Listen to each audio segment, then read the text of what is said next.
आशा करता हूँ आप लोग बहुत अच्छे होंगे। नमस्कार साथियों, स्वागत है आपका अपना YouTube channel AI stock market analysis में। आज इस वीडियो में हम लोग डिस्कस करेंगे पटेल इंजीनियरिंग के बारे में। चलिए इस वीडियो में हम लोग देखते हैं आज पटेल इंजीनियरिंग की डीपली एनालिसिस। पहले हम लोग फंडामेंटल देखेंगे, इसके बाद टेक्निकल और लास्ट में प्राइस एक्शन, और इसके अकॉर्डिंग कुछ टारगेट भी ब्रोकरेज हाउस ने दिए हुए हैं। इसका लॉन्ग टर्म चार्ट भी हम लोग थोड़ा सा डीपली एनालिसिस करेंगे। तो इससे पहले हम लोग देख लेते हैं कि इस स्टॉक में आज के ट्रेडिंग सेशन में जो डाउनफॉल देखने को मिली। वैसे तो मार्केट का सेंटीमेंट ही आज नेगेटिव था, लेकिन लगभग 2.5% का डाउनफॉल देखने को मिला इस स्टॉक में, और वहीं इसकी क्लोजिंग हुई है लगभग 47.5 रुपये के आसपास में।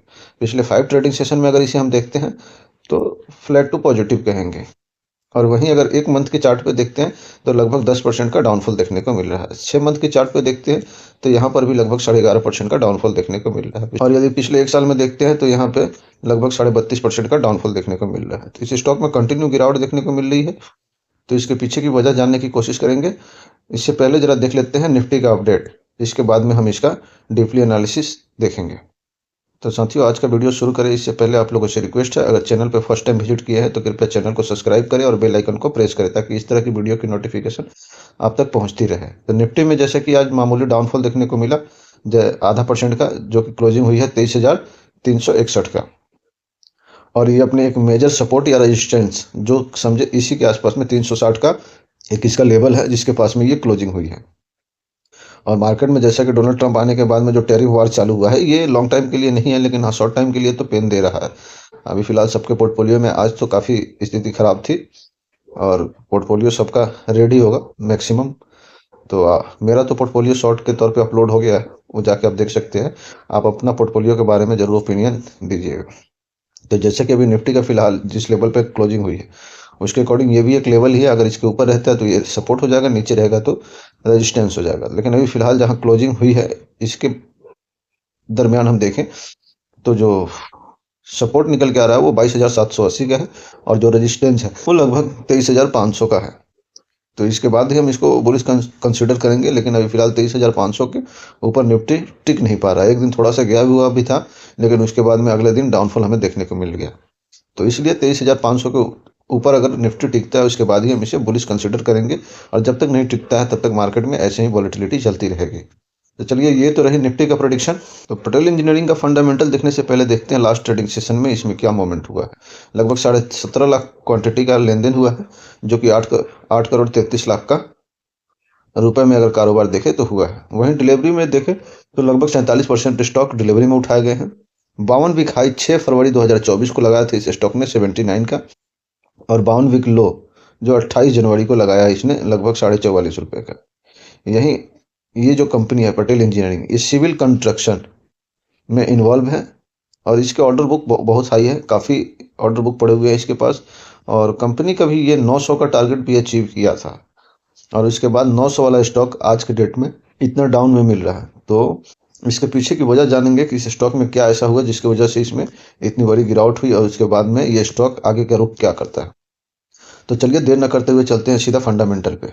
तो जैसे कि मार्केट कैप आप देख पा रहे हैं 4,003 करोड़ का मार्केट कैप है पटेल इंजीनियरिंग का, और इंडस्ट्रीज पी जो है लगभग 23 का है, और स्टॉक करंटली अभी लगभग 15 के आसपास में ट्रेड करता हुआ नजर आ रहा है। यहीं आरओसी देखे तो लगभग 14 का है, और आरओई देखे तो लगभग 7.5 का है। बुक वैल्यू 43 का है, और इसी के आसपास में स्टॉक अभी ट्रेड कर रहा है, जैसा कि 47 के आसपास में। तो जो स्टॉक अपने बुक वैल्यू के आसपास में ट्रेड कर रहा है उस स्टॉक में अब अपॉर्चुनिटी ही अपॉर्चुनिटी है। अगर हम लोग इसकी फेस वैल्यू देखते हैं तो 1 का है, और यही कंपनी के ऊपर जो डेप्थ है लगभग 1,455 करोड़ का है, और कंपनी के पास कैश जो है 247 करोड़ पड़ा हुआ है। यहीं इसका अगर हम Patel engineering limited engaged in the construction of dam, bridge, tunnel, road, filling works, industries structure and other kinds of heavy civil engineering work in area like hydro power, और ये कंपनी हाइड्रो पावर में भी work करती है, urban infrastructure and transportation. और अभी इसका RBNL के साथ भी कुछ कॉन्ट्रैक्ट हुआ है कि जो प्रोजेक्ट है इसके बारे में हम लोग डिटेल डिस्कस करेंगे तो वीडियो काफ़ी लंबी हो जाएगी। तो इसलिए ये मोटा मोटा एक फिगर आप लोग को दिखा दे रहा हूँ कि कंपनी बहुत स्ट्रांग है। फंडामेंटली तो स्ट्रांग है ही, गवर्नमेंट पीएसयू सेक्टर की कंपनी है, और इकलौता ही कंपनी है जो हाइड्रो पावर में काम करती है। वहीं इसका अगर 5 साल का मीडियम पी देखते हैं तो 16.3 का है, और करंटली ये इससे नीचे ट्रेड करता हुआ नजर आ रहा है। और अगर 3 साल की देखते हैं तो 3 साल में भी यही सिचुएशन है, लगभग 16.5 का मीडियम पी है और उससे नीचे ये ट्रेड कर रहा है। पिछले 10 साल का अगर देखें तो यहाँ पे भी मामला लगभग वही नज़र आ रहा है। मीडियम पी जो है वो लगभग 18 का है और ये भी 15 के समथिंग में ट्रेड कर रहा है। अगर 1 साल में देख लेते हैं तो यहाँ पे लगभग इसका मीडियम पी है वो लगभग 20 से प्लस का है और ये 15 से नीचे ट्रेड कर रहा है। तो पी के अकॉर्डिंग तो स्टॉक अपने चीपर वैल्यू पे फिलहाल अवेलेबल है। यही इसकी कुछ प्लस पॉइंट है, नेगेटिव पॉइंट है। तो नेगेटिव पॉइंट ज़्यादा है, प्लस पॉइंट एक है। वो एक यही प्लस पॉइंट है कि अपने बुक वैल्यू के आसपास में ट्रेड कर रहा है। यहीं पे इसकी पेयर कंपनी देखें तो 8 कंपनियों की लिस्ट है, जिसमें मार्केट कैप के हिसाब से ये कंपनी जो है वो 8वें नंबर पे है। वही प्रॉफिट ग्रोथ देखें तो लगभग 50 का है और सेल ग्रोथ देखें तो लगभग 9 का है। तो ये ठीक है। काफ़ी सारी कंपनियां हैं जैसे जी आर इंफ्रा प्रोजेक्ट, इसका तो सेल और प्रॉफिट दोनों ही माइनस में है। Rail Vikas Nigam limited sale and profit ये दोनों माइनस में चल रहे हैं। तो उसके अकॉर्डिंग अगर पटेल इंजीनियरिंग को देखते हैं तो ये बेहतर नज़र आ रहा है। वहीं अगर कंपनी ने अभी तक Q2 का ही रिजल्ट पब्लिश किया है, Q3 का रिजल्ट अभी नहीं आया है कंपनी का, तो हम Q2 से अगर कंपेयर करें तो कंपनी क्वार्टर ऑन क्वार्टर तो अच्छा रिजल्ट पेश किया था और ईयर ऑन ईयर भी कंपनी ने ठीक ही रिजल्ट पेश किया। उसके बाद भी इस स्टॉक में करेक्शन है। करेक्शन का वजह यह है कि कंपनी का जो करेक्शन का वजह जो है वो मार्केट का सेंटीमेंट है। मार्केट के सेंटीमेंट की वजह से स्टॉक में एक बुल रन देखने को नहीं मिल रहा है किसी भी स्टॉक में। और यही मेन चीज़ होता है कंपनी की नेट प्रॉफिट, जो कि इस स्टॉक का जो मार्च में इसने सबसे ज़बरदस्त नेट प्रॉफिट का नंबर जारी किया था 140 करोड़ का। उसके बाद से इस स्टॉक में जून में गिरावट देखी गई, लेकिन Q1 में गिरावट देखने को मिला था। उसके बाद में Q2 में कंपनी ने अच्छा प्रॉफिट, यानी क्वार्टर ऑन क्वार्टर कंपेयर करें तो ठीक निकल के आया था। वहीं अगर ईयर और ईयर भी कंपेयर करें तो लगभग ये प्रॉफिट 2 गुना के आसपास में था। और वहीं ईपीएस देखते हैं तो ईपीएस क्वार्टर ऑन क्वार्टर भी इंक्रीज हुआ है और अगर ईयर ईयर देखें तो भी इंक्रीज हुआ है कंपनी की। तो बैलेंस शीट क्वार्टरली रिजल्ट तो बहुत बेहतरीन है, ईयर और क्वार्टर ऑन क्वार्टर देखते हैं तो भी। वहीं कंपनी की कंपाउंडिंग सेल देखें तो लगभग ठीक ही कहेंगे इसको, 10 साल, 5 साल, 3 साल, यानी 10 साल वाला परफॉर्मेंस ठीक नहीं है और वही 1 साल वाला नहीं है। बाकी 5 साल और 3 साल में कंपनी ने ठीक ठाक रिटर्न दिया। वही कंपाउंडिंग प्रॉफिट ग्रोथ देखें तो नो डाउट अमेजिंग नंबर है। प्रॉफिट में कंपनी ने कहीं कंप्रोमाइज नहीं किया है। स्टॉक प्राइस CAGR देखें तो 10 साल का और 1 साल का माइनस में नंबर दिख रहा है, बाकी 5 साल और 3 साल वाला ठीक है। रिटर्न ऑन इक्विटी में कंपनी ने कुछ ज़्यादा परफॉर्मेंस नहीं किया, ये इस स्टॉक के लिए एक नेगेटिव पॉइंट बनता हुआ दिख रहा है। वहीं कंपनी के रिजर्व जब देखते हैं हम तो इसमें लगभग 3,566 करोड़ है। कंपनी की लाइबिलिटी जो है वो लगभग 4300 करोड़ के आसपास में। यहीं कंपनी के एसेट्स देखते हैं तो एसेट्स कंपनी के कंटिन्यू ग्रो हो रहा है, ये अच्छी बात है और होना भी चाहिए, क्योंकि किसी भी लॉन्ग टर्म कंपनी के लिए, लॉन्ग टर्म इन्वेस्टर के लिए एसेट्स बहुत इंपॉर्टेंट रखता है। मार्च 2018 में कंपनी में एक जबरदस्त डाउनफॉल देखने को मिला था। उसके बाद से कंपनी धीरे धीरे अप ट्रेंड की तरफ बढ़ता हुआ नजर आ रहा है। जैसे कि हम लोग टोटल एसेट्स में देख रहे हैं तो एसेट्स में लगभग 2,500 करोड़ के डाउनफॉल देखने को मिला था मार्च 2017 से मार्च 2018 के बीच में। उसके बाद से कंपनी के एसेट्स बढ़ता हुआ नजर आ रहा है। तो कुछ पॉइंट है जिसको हम लोग हाईलाइटेड करने की कोशिश कर रहे हैं कि ये इंपॉर्टेंट चीज़ होती है, सभी इन्वेस्टर को पता होना चाहिए। वहीं प्रमोटर का स्टेक जो देखते हैं जून 2022 में लगभग 54.5% था। वहां से कंपनी धीरे धीरे अपनी होल्डिंग कम करते करते अभी पिछले 3 क्वार्टर से लगभग 36.11 पे स्टेबल है। ऐसा इसलिए है कि कंपनी के स्टॉक में कंटिन्यू गिरावट हो रही है। और यहीं अगर FIDI को देख लेते हैं तो FI अपना स्टेक थोड़ा थोड़ा पिछले क्वार्टर से, अभी इसमें दिसंबर का भी डाटा अपडेट हो गया है, तो FI अपना स्टेक लगभग 0.2% बढ़ाए हुए है। और DI की बात करें तो DI अभी इस क्वार्टर में भी थोड़ा सा खरीदारी किए हैं। वहीं अगर पब्लिक की होल्डिंग की बात करें तो पब्लिक थोड़ी सी डाउन हुई है और अदर में जो है वो कंपनी के एम्प्लॉय है, उनका स्टेक कंटिन्यू स्टेबल है पिछले 2-3 क्वार्टर से अगर हम देखते हैं तो फंडामेंटली ये है, कंपनी फंडामेंटली स्ट्रांग है, इसमें कोई दो राय नहीं है। और कंपनी का रिजल्ट वगैरह भी ठीक ठाक अभी आ रहे हैं। अब Q3 के रिजल्ट देखते हैं, इसमें ये भी बेहतर आने की उम्मीद है। इसकी कई सारे वजह हैं। अगर दिसंबर टू दिसंबर भी कंपेयर करेंगे तो भी अच्छा आएगा और क्वार्टर ऑन क्वार्टर करेंगे तो भी अच्छा आएगा। इसका वजह है कि कंपनी ने दिसंबर का जब भी रिजल्ट अपडेट किया है, वो नंबर हमेशा हमें प्लस में ही देखने को मिला है। जैसे कि हम लोग सितंबर और यहाँ दिसंबर 2022 में कंपेयर करते हैं, तो लगभग 120 करोड़ का जंप है। वहीं पे 2023 में हम कंपेयर करते हैं, तो यहाँ पर भी लगभग 40 करोड़ का अप है, लेकिन अप तो है। अब इस बार देखते हैं कैसा रिजल्ट है। उम्मीद है कि इस बार रिजल्ट अच्छा आएगा।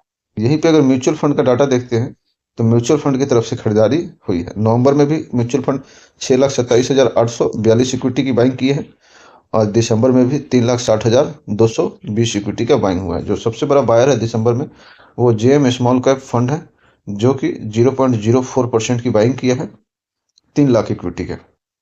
तो ये तो म्यूचुअल फंड वाले की बारे में बात ही। बिग प्लेयर इसमें अभी इंटरेस्टेड है। नवंबर मंथ में भी बाइंग देखने को मिल रहा है, और दिसंबर मंथ में भी बाइंग देखने को मिल रहा है। और आगे इसके हम टेक्निकल देखते हैं, फिर इसके बाद में इसकी टारगेट देखें। तो साथियों, इसका टेक्निकल एनालिसिस करने से पहले आप लोगों से रिक्वेस्ट है कि कृपया इस चैनल पर फर्स्ट टाइम विजिट किए हैं तो कृपया चैनल को सब्सक्राइब करें और बेल आइकन को प्रेस करें। और ये वीडियो सिर्फ और सिर्फ एजुकेशन पर्पज के लिए बनाई जा रही है, ना कि हमारी तरफ से कोई बाई और सेल का रिकमेंडेशन है। तो आप कुछ भी करने से पहले कृपया अपने फाइनेंशियल एडवाइजर से राय जरूर ले लें। तो चलिए, इसमें अब हम लोग देख लेते हैं इसमें अभी टेक्निकल क्या बन रहे हैं। तो अभी जो इसका फिलहाल जो सपोर्ट है, वो अपने सपोर्ट पे ही ये स्टॉक ट्रेड करता हुआ नजर आ रहा है। सपोर्ट इसका 46 रुपए का है, और ये लगभग 47.5 के समथिंग में ट्रेड करता हुआ नजर आ रहा है। और इसका जो रेजिस्टेंस है, वो लगभग 60 रुपए के आसपास में है। तो अभी इसमें अगर कोई व्यक्ति पोजीशन बनाना चाहता है, तो अभी उसके लिए बेस्ट अपॉर्चुनिटी है, क्योंकि ये स्टॉक जो दिख रहा है, इसमें ये अपना बेस का फॉर्मेशन करता हुआ नजर आ रहा है। तो यहाँ से बेस बनाने के बाद ये स्टॉक एक बुलिश रन के लिए तैयार होगा। जैसे कि हम लोग पीछे देख रहे हैं, 1 साल के आसपास में इस स्टॉक में गिरावट देखने को मिली है। यहाँ पे इसके बाद में एक अच्छा बुल रन देखने को मिला है। अगर हम इसके और पीछे एनालिसिस करें चार्ट को, तो इसी तरह का पैटर्न है। ये देखिए 2018 के बाद इस स्टॉक में कैसे करेक्शन हुआ है। 2017 में ये स्टॉक लगभग 80 रुपए के आसपास में टच किया था अपने हाई को। 2017 में लगभग 80 रुपए का टारगेट अचीव किया था। उसके बाद में इस स्टॉक में कंटिन्यूस सेल ऑफ देखने को मिला, और ये अंततः स्टॉक आ गया था 10 रुपए पे। और 10 रुपए के बाद में ये 10 रुपए के आसपास में आया था 2021 के समथिंग। और इसके बाद कोविड क्राइसिस के समथिंग में ये 10 रुपए के आसपास में आया था। 2021 में भी 10 रुपए का था, और इसके बाद में 2023 में जब इसने मार्केट के बुल रन को कैच किया, इसके बाद इस स्टॉक में एक अच्छा मूव देखने को मिला है। तो ये स्टॉक कभी 900 रुपए का भी हुआ करता था। आइए हम लोग इसके पीछे की चार्ट थोड़ा सा देखते हैं। तो जब इसकी आईपीओ आया था, आईपीओ आने के बाद में इस स्टॉक में जबरदस्त एक मूव देखने को मिला था। जी हाँ, ये 2008 का मार्केट क्रैश है, और इससे पहले ये स्टॉक लगभग, ये देखिए यहाँ पे लगभग 800 का टारगेट, जबकि कंपनी लॉस मेकिंग थी उस टाइम, ये 800 का गया था। ये जो है ये आईपीओ 2006 से पहले आया था, और इसके बाद में पंप एंड डंप वाली कहानी हुई है। 800 से ये स्टॉक आज के डेट में, पीछे तो 10 रुपए का भी अवेलेबल था, लेकिन अभी फिलहाल 40-50 रुपए के आसपास में ट्रेड करता हुआ नजर आ रहा है। तो अगर लॉन्ग टर्म इन्वेस्टमेंट के नजरिए से देखा जाए, तो स्टॉक में बेहतर अपॉर्चुनिटी है अभी बाइंग करने के लिए। और यहाँ से अभी तो फिलहाल कुछ प्राइस एक्शन बनता हुआ नजर नहीं आ रहा, लेकिन प्राइस एक्शन जब तक बनेगा तब तक हो सकता है स्टॉक थोड़ा सा एक्सपेंसिव हो जाए।